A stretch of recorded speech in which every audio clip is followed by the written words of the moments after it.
Assalamualaikum warahmatullahi wabarakatuh.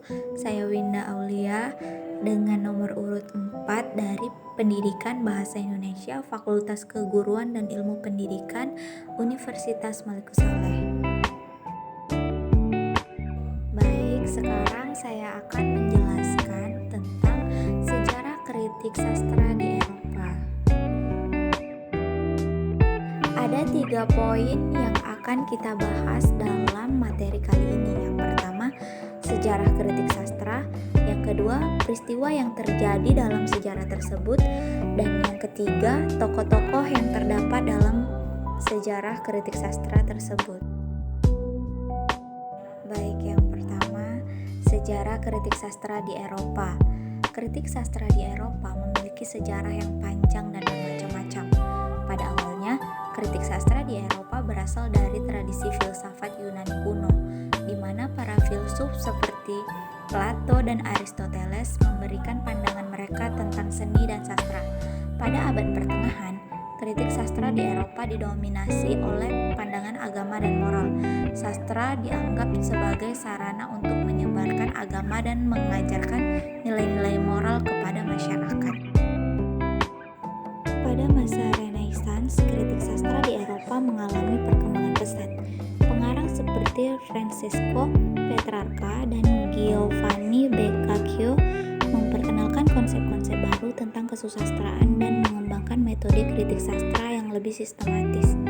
Pada abad ke-18 dan ke-19, kritik sastra di Eropa semakin dipengaruhi oleh perkembangan ilmu pengetahuan dan pemikiran rasional.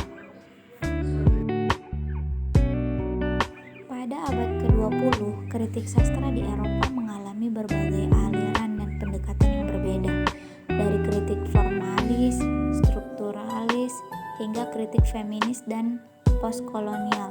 Para kritikus sastra berusaha untuk menganalisis dan memahami karya sastra dengan cara yang beragam. Seiring dengan perkembangan teknologi dan globalisasi, kritik sastra di Eropa terus berkembang dan beradaptasi dengan perubahan zaman.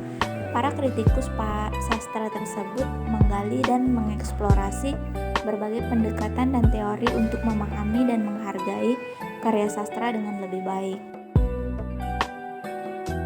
Nah, selanjutnya peristiwa yang terjadi pada sejarah kritik sastra.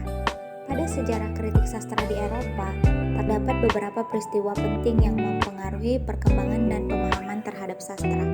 Salah satu peristiwa yang signifikan adalah munculnya aliran kritik sastra di abad ke-19 yang dikenal sebagai romantisme. Aliran ini menekankan pentingnya ekspresi pribadi, imajinasi, dan perasaan dalam karya sastra. Selanjutnya, pada awal abad ke-20 muncul aliran kritik sastra yang dikenal sebagai strukturalisme.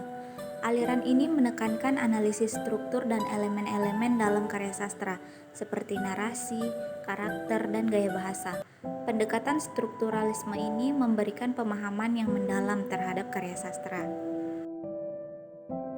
Perkembangan berikutnya adalah munculnya aliran kritik sastra pasca strukturalisme pada akhir abad ke-20.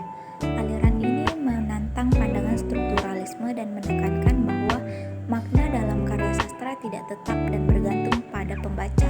Pasca strukturalisme juga menyoroti peran kekuasaan, identitas, dan bahasa dalam karya sastra.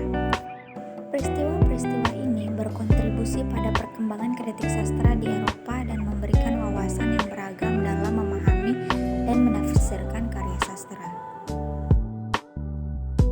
Nah, kita sampai di poin yang terakhir, yaitu tokoh-tokoh yang terdapat dalam sejarah kritik sastra di Eropa.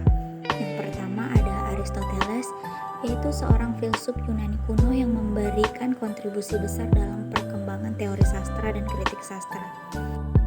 Yang kedua yaitu Friedrich Schlegel, seorang filsuf Jerman yang dikenal sebagai salah satu pendiri romantisme Jerman serta memiliki pengaruh besar dalam kritik sastra. Dan yang ketiga ada T.S. Eliot, yaitu seorang penyair dan kritikus sastra modernis yang mempengaruhi perkembangan kritik sastra pada abad ke-20. Mereka adalah beberapa di antara banyak tokoh yang berperan dalam sejarah kritik sastra di Eropa.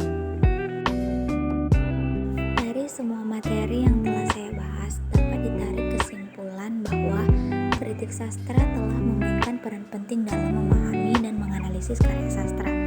Sejak awal perkembangannya hingga saat ini, kritik sastra terus berkembang dan mengalami perubahan dalam pendekatan dan teori yang digunakan. Kritik sastra telah membantu dalam memberikan pemahaman yang lebih dalam tentang karya sastra, mengungkapkan makna yang tersembunyi, dan menghubungkannya dengan konteks sejarah, sosial, dan budaya di mana karya sastra itu muncul. Itu saja yang dapat saya sampaikan. Lebih dan kurang saya mohon maaf. Terima kasih yang telah menyimak dari awal hingga akhir. Saya akhiri. Wassalamualaikum warahmatullahi wabarakatuh.